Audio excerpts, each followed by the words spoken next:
Hello students, कैसे हो आप सब। उम्मीद करता हूँ कि आप लोग अच्छे होंगे, स्वस्थ होंगे, अपने पढ़ाई का भरपूर ध्यान रखे होंगे। तो स्टूडेंट्स, जो सम बेसिक कंसेप्ट ऑफ जो केमिस्ट्री है 11 क्लास का बेसिक जो चैप्टर है, उसका एक बहुत बहुत महत्वपूर्ण टॉपिक शुरू करने वाले हैं, जिसका नाम है विलियन सॉल्यूशन। 11 क्लास के स्टूडेंट्स, मैं आप लोग को बता दूं कि 12 क्लास का एक बहुत बड़े चैप्टर का नाम है सॉल्यूशन। 12 क्लास का सेकेंड चैप्टर ही सॉल्यूशन है। 11 क्लास में उसके कुछ फंडामेंटल्स जो पॉइंट्स है उसके बारे में हम लोग को जानना है। तो आइए शुरुआत करते हैं बिलियन के बारे में। बिलियन क्या है और इसके बारे में और भी कुछ बातें। जब मैं बिलियन शब्द बोल रहा हूं तो आपको लग रहा है कि कोई विज्ञान का ये टॉपिक है जिसको विज्ञान की किताबों में खोजा जाना चाहिए, समझा जाना चाहिए। बात ऐसी बिल्कुल नहीं है स्टूडेंट्स। मैं आपको बता दूं कि बिलियन से हम लोग का जो जीवन है एकदम घिरा हुआ है। आप हर रोज बिलियन का उपयोग करते हैं। आपको जान के आश्चर्य होगा, शायद बेहद आश्चर्य होगा कि इस वक्त मैं बिलियन में खड़ा हूं और आप जहां बैठे हो, ये वीडियो देख रहे हो, आप बिलियन में बैठे हो। आप सोच में पड़ गए कि ऐसे कैसे। आप जहां बैठे हैं वहां हवा है ना, हवा बिलियन है।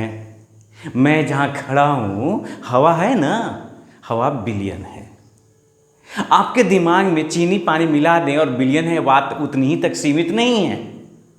अगर आपने सोना का अगर कोई ऑर्नामेंट्स गहना पहन रखा है तो आपको पता है वह एक प्रकार का बिलियन है।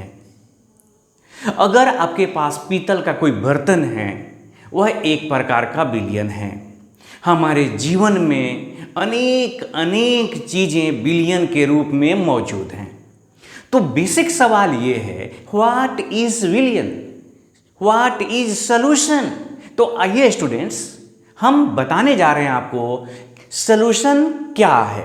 तो सॉल्यूशन के बारे में जो सबसे पहला पॉइंट मैं आपको बताने जा रहा हूं वो ये है कि solution is a mixture. Solution एक प्रकार का मिश्रण है और कुछ नहीं। तो अपने आसपास में देख लो कितनी सारी मिश्रण है, मिश्रणों से तो भरा हुआ है पूरा दुनिया। तो सबसे पहला पॉइंट जो लिखने जा रहे हैं हम लोग वो ये है,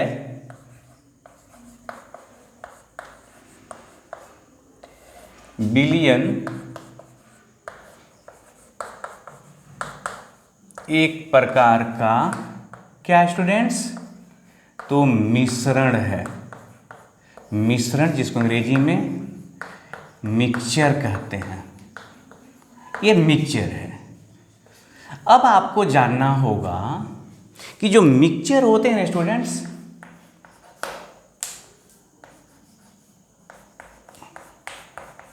एक बात और समझ लें, मिश्रण ये होते हैं दो तरह के।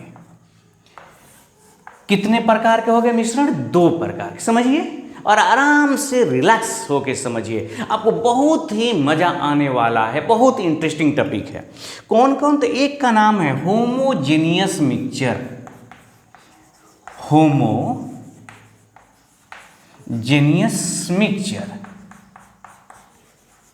जिसका प्यारा सा हिंदी है समांगी मिश्रण। याद रहेगा ना? बिल्कुल याद रहेगा, मैं हूं आपको याद रखवाने के लिए। दूसरा है हेट्रोजीनियस, हेट्रोजीनियस मिक्सचर।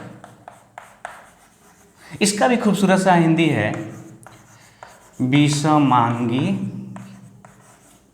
मिश्रण। तो अब पहले समझ लेते हैं ये समांगी और विषमांगी और फिर बिलियन के बारे में आगे बढ़ते हैं। सबसे पहले स्टूडेंट्स आप ये जानिए, ये जो शब्द है होमो ना, होमो, होमो का मतलब होता है सेम, इक्वल। आप समझ गए ना, एक जैसा, बराबर। आप इसका मीनिंग समझ रहे हैं ना, छोड़ देते हैं। हेट्रोजीनियस, हेट्रो का मतलब होता है डिफरेंट, डिफरेंट का मतलब समझे, विभिन्न, भिन्न भिन्न, अलग अलग। होमो माने समान, एक समान, हेट्रो माने भिन्न भिन्न, अलग अलग, डिफरेंट डिफरेंट। ये हो गया एक समान, और इसको कहिए विभिन्न, भिन्न भिन्न, भिन्न भिन्न, अलग अलग। अब आइए, क्या है होमोजीनियस मिक्सचर? तो होमोजीनियस मिक्सचर का मतलब होता है स्टूडेंट्स, आप अब यहाँ पर हम ज़्यादा इसके बारे में डिटेल नहीं जानना चाहते, लेकिन फिर भी आपको चूंकि अब शब्द आ गया तो बताना तो है ही।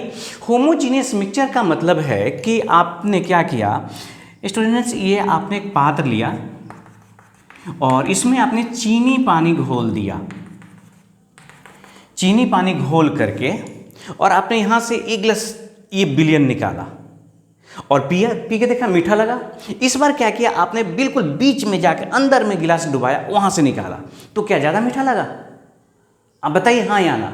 ऊपर से अगर हम पानी निकालें यहाँ से तो ये मीठा लगेगा, क्योंकि इसमें हमने चीनी पानी घोला हुआ, ये बात सही है। इसमें क्या है, तो चीनी है प्लस पानी है, चलिए ठीक है। तो जब चीनी पानी घोले तो मीठा तो लगेगा ही। तो जब हमने यहाँ से निकाला तो मीठा लगा, नीचे से डुबा के गिलास निकालेगा ज़्यादा मीठा लगेगा? आपका जवाब है नहीं लगेगा। चाय बनाते हो तो ऊपर वाला ज़्यादा मीठा, नीचे वाला कम मीठा होता है? नहीं, बिल्कुल बराबर होता है ना, चारों तरफ का मिठास। तो ये जो है समांगी मिश्रण की खास बात है। इसका मतलब चीनी के कण यहाँ पर जितने घुले हैं उतना ही यहाँ घुले हैं, उतना ही यहाँ घुले हैं। कहीं पर भी अगर बराबर ही रहे तो यहाँ चीनी के कण क्या हैं, बिल्कुल। अगर यहाँ पर ये चीनी कण है तो यहाँ पर भी उसी तरह से चीनी कण है। तो ये है समांगी मिश्रण, जैसे चीनी पानी का विलयन, ये समांगी मिश्रण है। और विषमांगी मिश्रण का मतलब होता है स्टूडेंट्स कि बराबर न घुला हो। उदाहरण के तौर पे मैं दूंगा, आप एक उदाहरण आप बिल्कुल समझ जाइएगा। यहाँ देखिए, ये पानी है और प्लस मिट्टी डाल दिया हमने। पानी और क्या है स्टूडेंट्स, मिट्टी है। अब बताइए, घोल दिए, कुछ देर बाद धीरे धीरे मिट्टी नीचे बैठ जाएगा ना, तो मिट्टी की मात्रा नीचे ज़्यादा हुई, ऊपर कम हुई।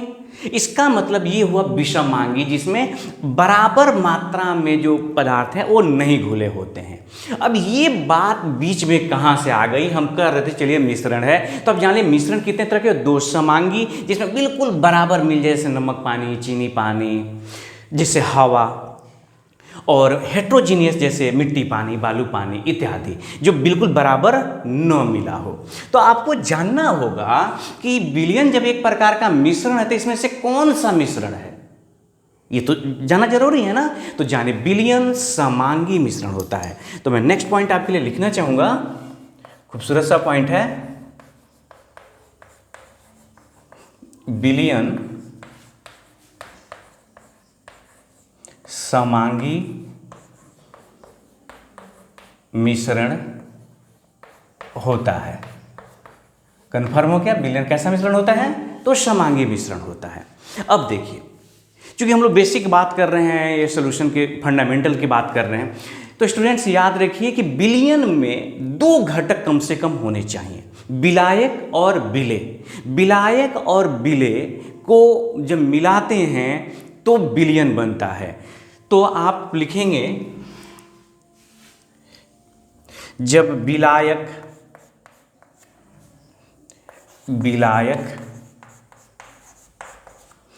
प्लस विलेय, ये दोनों मिलके क्या हो जाता है, तो विलयन होता है। आपको समझना होगा, विलायक अंग्रेजी में कहते हैं सॉल्वेंट, और ये है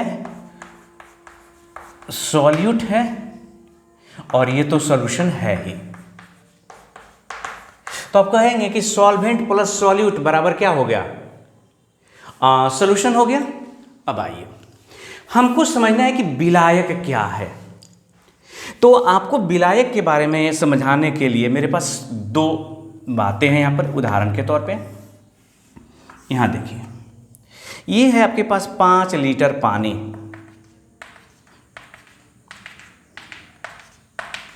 इसमें है पानी, ध्यान रखिए कितना है, तो 5 लीटर है। और इसमें चीनी है कितना, तो मान लेते हैं 100 ग्राम चीनी है स्टूडेंट्स। तो चीनी पानी का विलयन हुआ। इसमें आपको जानना होगा कि पानी जो है ये हुआ विलायक, और चीनी जो है वो विलेय हुआ। पानी क्या हुआ, विलायक, चीनी क्या हुआ, विलेय हुआ। अब आइए एक दूसरा एग्जांपल लीजिए। ये है आपके पास चीनी पानी, फिर एक बार चीनी पानी है ताकि समझ सकें। इसमें चीनी है 5 kg और पानी है मान लीजिए कि 100 ml, या 100 ग्राम भी कह सकते हैं। तो अब जानते हैं स्टूडेंट्स, बदल गया बात। पानी जो है यहाँ पर अब ये विलेय हो गया, ध्यान दीजिएगा। और जो चीनी हो गया आपका ये विलायक हो गया। आपको याद आ रहा है, आपने ऐसा कहीं पढ़ा हुआ है ना बात। तो अब बताइए कि अगर मुझे परिभाषा देना हो कि कौन विलायक है और कौन विलेय, तो क्या देंगे। चूंकि बोर्ड पे अब जगह नहीं है, नहीं तो मैं तुरंत लिखता। आप सोचिए, तब तक मैं इसको मिटाता हूं। एक बार स्क्रीनशॉट लीजिए आप इसका और आगे बात करते हैं। तो स्टूडेंट्स बताओ कैसे पता कौन विलायक है। एक में यहां पर आप देख रहे हैं कि पानी विलायक है, दूसरा में चीनी विलायक हो गया। ये कैसे पता, बताइए बताइए। तो देखिए मैं आपको बता देता हूं, मैं हूं ना विलायक। विलायक को अंग्रेजी में तो आप समझ ही चुके हो, सॉल्वेंट कहते हैं। बड़ा सिंपल सा डिफिनेशन है स्टूडेंट्स। विलयन में जो घटक अधिक मात्रा में होगा, मात्रा में बोल रहा हूं, विलयन में जो घटक अधिक मात्रा में होगा उसको विलायक कहते हैं।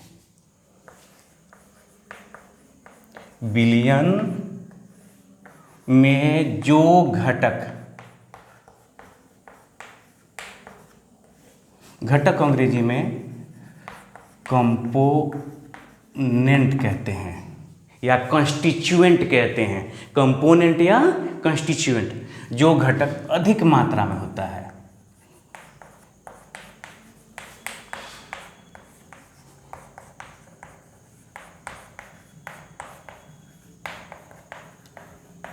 उसे विलायक, विलायक कहते हैं।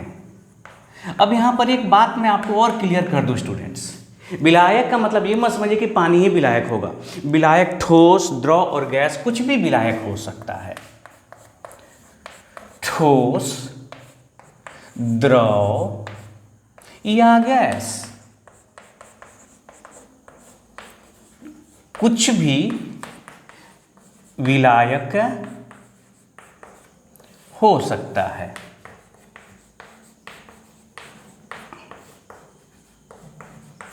ठीक है। एक यहां पर एक शब्द आया घटक, मैं चाहता हूं कि उसके बारे में बता दूं। एक शब्द है स्टूडेंट्स घटक। घटक का मतलब होता है जिससे मिलकर कोई पदार्थ बना होता है। जैसे मान लीजिए कि आपके पास चाय है, तो चाय में चीनी, दूध, चाय पत्ती इत्यादि जो और चीज डाल दीजिए वो उसकी घटक है। पानी के बारे में मत सोचिए, कल्पना करके बना रहे, उसमें भी कंजूसी करके चाय बनाया जाए। तो चीनी, चाय पत्ती, दूध, जो भी उसमें आप डाले हैं वो उसका घटक कहलाएगा। उदाहरण के तौर पे एक और समझिए, जैसे मान लीजिए कि ये H2O है, तो क्या है H2O का घटक। तो देखिए H2O कौन चीज़ बना है, तो हाइड्रोजन से। तो H2O का घटक है हाइड्रोजन और H2O का घटक है ऑक्सीजन। बात समझ में आया ना। कोई पदार्थ, हम देखिए मैंने कहा है ये बेसिक चैप्टर है, थोड़ा स्लो जरूर चलेगा, लेकिन याद रखिए अगर आपने इसको अच्छी तरह से पढ़ लिया तो आगे के लिए इतना बेहतरीन फंडामेंटल आपकी तैयार कराऊंगा कि अगला चैप्टर आराम से स्मूथली निकलता चला गया। तो देखिए घटक का मतलब जिससे मिल के कोई पदार्थ बना हुआ है उसको घटक कहते हैं। आपने खिचड़ी बनाया तो इसमें दाल डाला, नमक डाला, हल्दी डाला, पानी डाला, चावल डाला, जो भी है ये सब उसके घटक कहलाएंगे। तो जो घटक ज़्यादा मात्रा में हो उसको कह देंगे क्या चीज़, विलायक। इसका मतलब पानी ज़्यादा मात्रा में तो पानी विलायक, चीनी ज़्यादा तो चीनी विलायक, जो वो हो गया विलायक हो गया। अब आइए, हाँ एक बात और बहुत महत्वपूर्ण है कि ठोस, द्रव या गैस कुछ भी विलायक हो सकता है। ये नहीं सोचिए कि केवल द्रव विलायक होगा, कुछ भी ठोस विलायक हो सकता है, द्रव विलायक हो सकता है। अब आइए विलेय, तो विलेय की परिभाषा विलायक के बाद से क्लियर हो गया। जो विलेय है वो है सॉल्यूट। सॉल्यूट के बारे में है कि विलयन में जो कम मात्रा में हो, विलयन में जो घटक अपेक्षाकृत कम मात्रा में हो, समझ रहे हो स्टूडेंट्स, उसे क्या कहते हैं, उसे विलेय कहते हैं। अब देखिए विलेय की खास बात है, विलेय भी ठोस, द्रव या गैस कुछ भी हो सकता है, याद रखिएगा। विलेय ठोस, द्रव या गैस कुछ भी हो सकता है, कुछ भी हो सकता है। इसका मतलब कहने का अर्थ यह है कि पदार्थ की जो तीन अवस्थाएं हैं वो तीनों अवस्थाएं विलेय हो सकती हैं। वो तीनों अवस्था क्या हो सकता है, तो विलायक हो सकता है। यहां तक बात समझ रहे हैं। अब एक शब्द है द्विअंगी विलयन, त्रिअंगी विलयन। स्टूडेंट्स, द्विअंगी विलयन का मतलब कि जिसमें केवल दो घटक हो, त्रिअंगी विलयन मतलब जिसमें तीन घटक हो। और आपका सिलेबस द्विअंगी विलयन के लिए है। आपको जो कुछ भी पढ़ना होगा वो सब द्विअंगी विलयन के लिए पढ़ना है। तो याद रखिएगा, एक शब्द है द्विअंगी विलयन, मतलब हुआ इसको कहते हैं बाइनरी सॉल्यूशन। द्विअंगी विलयन का मतलब कि वह विलयन जिसमें केवल कितने घटक हों, जिस विलयन में घटकों की संख्या दो हो, जिस विलयन में घटकों की संख्या कितनी है, बोलिए, संख्या दो हो, केवल दो हो। जैसे चीनी पानी का विलयन, चीनी प्लस पानी का विलयन, समझ गए ना। उसी तरह से शब्द हो सकता है त्रिअंगी विलयन, ट्राइनरी सॉल्यूशन। त्रिअंगी जिसके तीन अंग हो, तीन हिस्सा हो, तीन भाग हो, त्रिअंगी विलयन। ट्राइनरी सॉल्यूशन जिसमें कितने घटक हों, जिसमें तीन घटक हों, विलयन में जिसमें कितने घटक हों, तीन। जैसे अगर मैं बात करूं तो पानी, चीनी और नमक ले लिया, तो देखिए तो इसमें कितने घटक हो गए, तीन घटक हो गए ना। तो स्टूडेंट्स याद रखिएगा कि हम लोगों के सिलेबस में द्विअंगी विलयन की ही चर्चा की गई है, त्रिअंगी विलयन के बारे में कोई चर्चा नहीं है। अब विलयन का अगर विलायक द्रव हुआ, क्योंकि विलायक माने जो ज़्यादा मात्रा में है तो उसको द्रव विलयन कहेंगे। अच्छा ऐसे सोचो कि आपने गेहूं का खेत लगाया हुआ है, अब बीच बीच में सरसों जम गया, तो खेत गेहूं का कहलाएगा कि सरसों का, क्योंकि पूरा गेहूं ही गेहूं है, कहीं कहीं सरसों आ गया, तो जैसा खेत किसका कहलाएगा, गेहूं का। तो जो ज़्यादा मात्रा में, अब मान लीजिए सरसों ही सरसों है, बीच बीच में कहीं कहीं गेहूं आ गया, तो अब खेत किसका होगा, खेत हो जाएगा सरसों का। तो जो ज़्यादा मात्रा में है ना, उसी के नाम पर खेत का नाम है। तो अगर द्रव ज़्यादा हो गया विलयन में तो द्रव विलयन, अगर कहीं ठोस ज़्यादा हो गया तो ठोस विलयन, गैस ज़्यादा हो गया तो गैस विलयन। तो विलयन को आप 3 हिस्सों में बदल सकते हैं, बांट सकते हैं, सॉरी। तो विलयन जो है आपका हो सकता है द्रव विलयन। अगर मुझे आपसे परिभाषा लेना हो कि द्रव विलयन किसे कहेंगे, तो जिस विलयन में द्रव ज़्यादा मात्रा में हो। अरे भाई, तो जो ज़्यादा मात्रा में उसको तो विलायक कहते हैं। तो जिसका द्रव क्या हो, जिसका विलायक द्रव हो, जिसका विलायक द्रव हो, वो द्रव विलयन। अच्छा, तो अगर मान लीजिए कि हमने लिख दिया यहाँ ठोस विलयन, ठोस विलयन, तो ये क्या हो जाएगा, तो जिसका विलायक क्या हो, ठोस हो, और विलायक ठोस हो। अच्छा, वो एक बहुत महत्वपूर्ण बात दिमाग में आया, जिसका विलायक ठोस हो। विलायक तो ठोस हो गया, ठोस हो। विलेय क्या हो, तो स्टूडेंट्स विलेय कुछ भी हो। विलेय ठोस भी हो सकता है, विलेय द्रव भी हो सकता है, विलेय गैस भी हो सकता है। अगर आपके पास सोना का कोई एक गहना है, तो बताओ सोना की गहना में कॉपर मिक्स होता है, तो सोना भी ठोस, कॉपर भी ठोस। अब बताइए कि सोना के गहना में सोना ज़्यादा है कि कॉपर ज़्यादा है? सोना, ऑब्वियसली सोना ज़्यादा होगा। तो सोना एक प्रकार के ठोस विलयन का उदाहरण हो गया, सॉलिड सॉल्यूशन है। अगर हम बात करें तीसरा, तो द्रव ठोस के बाद गैस विलयन हो जाएगा ना, गैस विलयन। तो गैस विलयन का मतलब हुआ स्टूडेंट्स कि विलायक क्या हुआ, तो विलायक हो जाएगा गैस, विलायक गैस हो गया। अच्छा, ये देखिए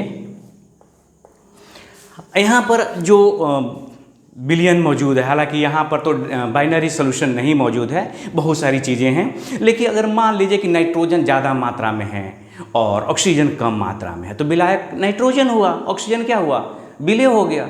जिसकी मात्रा ज़्यादा, जिसका आयतन ज़्यादा, वो विलायक, जिसका कम, तम कंप्लीट ना।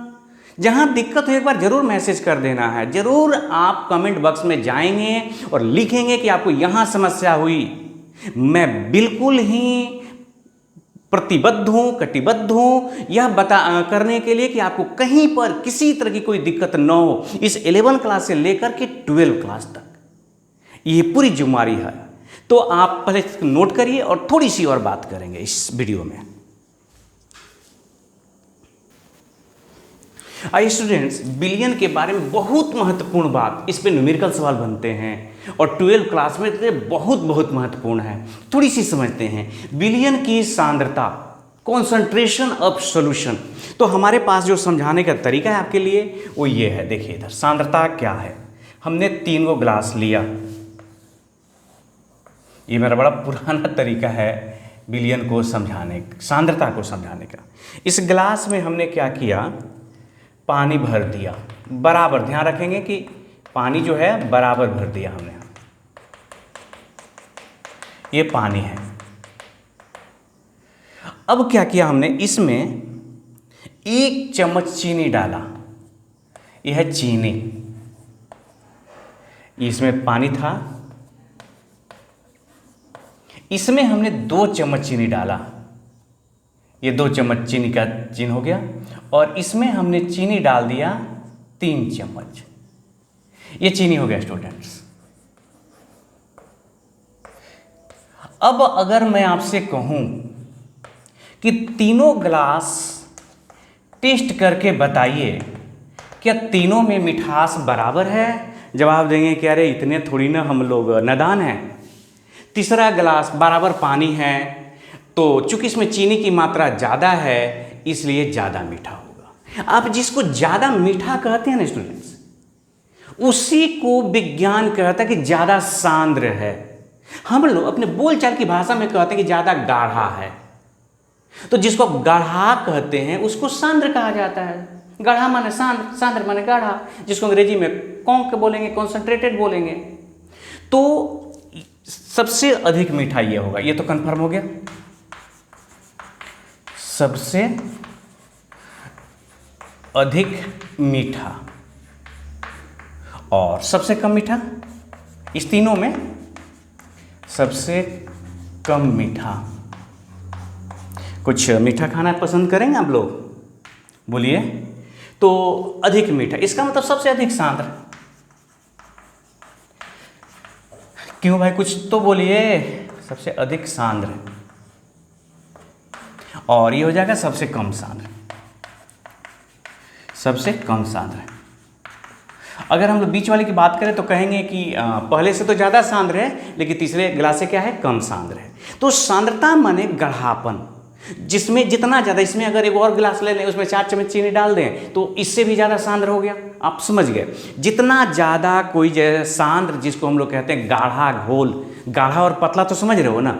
पतला को कहते हैं विज्ञान में तनु, उसको बोलेंगे कि तनु विलयन का मतलब जिसमें बहुत ही कम मात्रा में पदार्थ घुला हो। कहेंगे कि सांद्र विलयन है, माने ज़्यादा से ज़्यादा मात्रा में घुला हो। दाल आपका सांद्र हो गया, माने ज़्यादा, उसमें दाल का मात्रा ज़्यादा है, पानी कम है। और तनु दाल है, इसका मतलब पानी ही पानी है, थोड़ा सा दाल है उसमें। तो आप क्या कहेंगे, अगर डेफिनेशन के तौर पे कहें तो आप क्या जवाब देंगे? देखिए, इकाई जो मात्रा होती है, इकाई लीटर के बिलियन कहिए, चाहे इकाई द्रव्यमान के बिलियन में, विलेय जितनी ज़्यादा मात्रा में घुलता है वही उसकी सांद्रता की माप है। तो इकाई, इसके बारे में ऐसे लिख सकते हैं, इकाई द्रव्यमान या लीटर कहिए, इकाई लीटर के बिलियन में,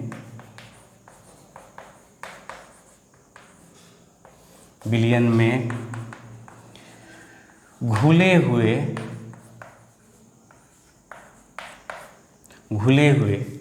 विलेय की मात्रा, विलेय की मात्रा बिलियन का क्या कहलाएगा? बिलियन की सांद्रता होता है, यह सांद्रता कहलाता है। जैसे मान लीजिए कि 1 लीटर पानी लिए और 1 लीटर पानी में ये हो गया, पानी कितना, पानी हो गया 1 लीटर, 1 लीटर हो गया। इसमें चीनी हो गया 100 ग्राम। यहाँ पानी लिया हमने 5 लीटर, पानी कितना ले लिया हमने, 5 लीटर, और चीनी अभी भी मान ली कि 100 ग्राम है। तो आप कहेंगे कि देखिए 5 लीटर में ना 100 ग्राम है, तो चीनी की इकाई 1 लीटर की बात करें तो यहाँ पर देखिए 1 लीटर में कितना है ये, तो 100 ग्राम। उस तरह से अगर ये 5 लीटर में तो 500 ग्राम होना चाहिए था, माने इस 5 गुना इसका मिठास कम हो गया। इसका मतलब ये हुआ कि इसकी सांद्रता 5 गुनी कम हुई। इसकी सांद्रता कितनी कम हुई, 5 गुनी। इसकी सांद्रता 5 गुना कम है। किसके तुलना में, इसके तुलना में। इसकी जितनी भी सांद्रता होगी उससे इसकी कितनी सांद्रता कम है, तो 5 गुना। अगर इसकी सांद्रता x है तो x बटा क्या हो जाएगा, ये 5 हो जाएगा, 5 गुना कम हो जाएगा ये। तो इस तरह से स्टूडेंट्स, इकाई लीटर हो, इकाई द्रव्यमान हो, इकाई केजी हो, उसमें विलेय जितना ज़्यादा घुला है, जब जितना भी घुला है उसकी मात्रा ही आपको बता देना होता है, वही सांद्रता होता है। तो हम लोग सांद्रता को व्यक्त करने के कई तरीके हैं, उन तरीकों की चर्चा अगले वीडियो में करेंगे और न्यूमेरिकल भी सवाल बनाएंगे। तब तक अपना ख्याल रखिए। अच्छा हाँ, 1 मिनट स्टूडेंट्स, हमने एक सवाल पूछा था कि अगर पृथ्वी को, देखिए बहुत बच्चों के बीच में कन्फ्यूजन आ रहा है, इसलिए मैं चाह रहा हूँ बता दूँ। पृथ्वी को अगर बीच से अगर होल कर दिया जाए और यहाँ से अगर कोई वस्तु डाल दिया जाए तो ये वस्तु कहाँ जाएगी? तो बच्चों का, अधिकांश बच्चों का कहना है कि ये यहाँ केंद्र पर जाके रुकेगी। नहीं, केंद्र पर नहीं रुकेगी। आप ऐसे सोचो, क्यों नहीं रुकेगी? यहाँ से जाएगी तो गति के कारण इसको खींचे, गुरुत्वाकर्षण बल नीचे लगेगा, खींचेगा, और जैसे यहाँ जाएगा तो बल तो शून्य हो गया, लेकिन क्या गति शून्य हो गया? जैसे मैं यहाँ जा रहा हूँ, आपने ब्रेक मार दिया, तो ब्रेक तो मार दिया, लेकिन क्या आपका गति शून्य हो गया? नहीं। तो आप खिसक के कुछ दूर आगे जाएंगे ना, गाड़ी को अचानक आपने ब्रेक मार दिया तो गाड़ी तो रुक गई, लेकिन गति तो आपने ब्रेक ना लगाया कि गाड़ी रोक दी। तो ब्रेक लगाने से गति तो समाप्त नहीं हुई, इसलिए गाड़ी आगे खिसक जाएगी। उसी तरह से जब यहाँ पर बल खत्म हो गया तो अब वो वस्तु कहाँ जाएगी? नीचे की तरफ। लेकिन जब नीचे की तरफ आएगी तो रूल तो ये कहता है कि गुरुत्वाकर्षण बल केंद्र की तरफ लगेगा, ये तो केंद्र है। तो फिर ये वस्तु ऊपर की तरफ जाने लगेगी। जब ऊपर की तरफ जाएगी तो यहाँ शून्य हो जाएगा बल। यहाँ फोर्स जो है गुरुत्वाकर्षण बल जिसको कहते हैं ग्रेविटेशनल फोर्स, वो हो गया जीरो। तो जीरो ग्रेविटेशनल फोर्स हो गया, लेकिन यहाँ पर तो गति अभी रहेगी ना, बस ये वस्तु चल जाएगी ऊपर की तरफ। ऊपर की तरफ जाएगी तो फिर उस वस्तु को बल नीचे लगेगा। इस तरह से वस्तु लगातार जो केंद्र है ना उसके ऊपर नीचे up down up down up down करती रहेगी अनंत काल तक। बात समझ में आया? अगर नहीं तो फिर अगली बार थोड़ा सा इसको और विस्तृत करेंगे। तब तक अपना ख्याल रखिए अब स्टूडेंट्स, और बहुत बहुत ख्याल रखिए। हमारी और आगे फिर भेंट होगी अगले वीडियो में। तब तक के लिए जय हिंद, जय भारत।